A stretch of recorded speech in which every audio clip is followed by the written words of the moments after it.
Что ждет нас после смерти?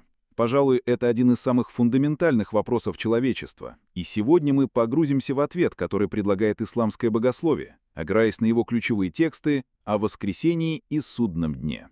Так что же происходит после того, как все закончится? Это ведь главный вопрос, который только можно задать. И вот в текстах, которые мы сегодня разбираем, содержится не какое-то туманное предположение, а, скажем так, очень четкая и подробная картина будущего. И в самом сердце этого ответа понятие «аль-бас». Что это такое? Это вера в то, что абсолютно все, кто когда-либо жил на этой планете, однажды будут возвращены к жизни. И вот что здесь важно понимать. Согласно этой доктрине, воскресение — это не какая-то там, туманная вероятность. Нет, это описывается как фундаментальная часть всего божественного замысла, настолько же несомненная, как и сам факт сотворения мира. И если убрать этот элемент, то, как утверждается, вся система просто рушится, теряет всякий смысл. Хорошо, давайте разберемся.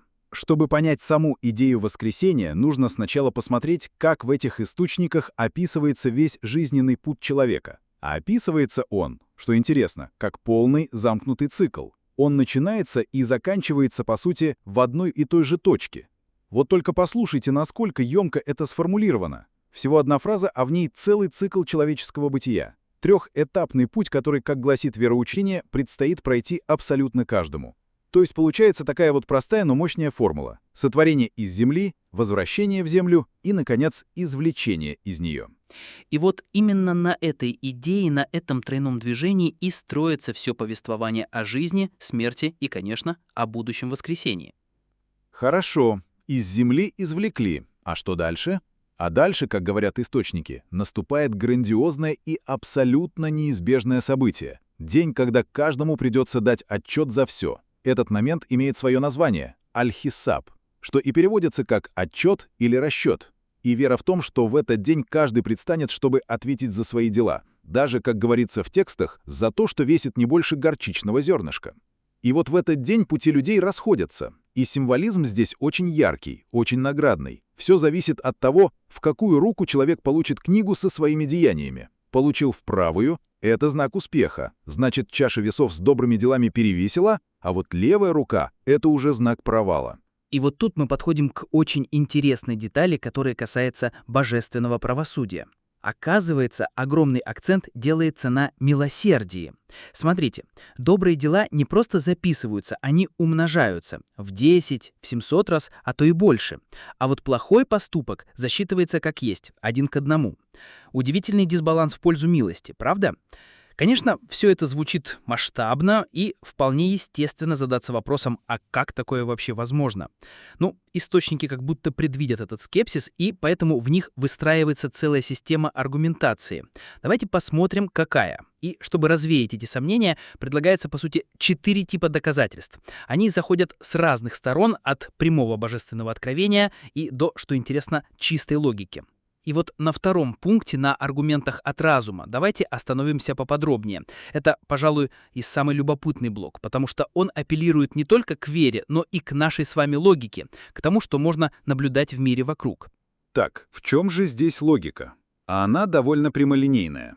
Аргумент первый. Если нечто уже было создано один раз, причем из ничего, то воссоздать это же самое логически намного проще, верно? Аргумент второй. Посмотрите на природу, на мертвую высохшую землю, которая оживает после дождя.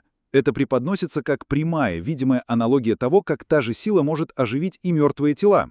Итак, мы разобрались с тем, что должно произойти и как это возможно с точки зрения богословия. Но остается, пожалуй, главный вопрос. Зачем? Зачем все это? Какова высшая цель? И вот этот вопрос из текста, он по сути ключевой. Идея проста. Если убрать из уравнения воскресение и суд, то человеческая жизнь, согласно этой логике, превращается в какую-то абсурдную, бессмысленную забаву, без цели, без справедливости. То есть воскресение здесь это не просто какое-то сверхъестественное чудо, это прежде всего необходимый механизм для торжества справедливости. Механизм, который гарантирует, что у каждого поступка будут последствия, и что жизнь — это не случайный хаос, а осмысленное испытание, у которого есть финал и есть результат.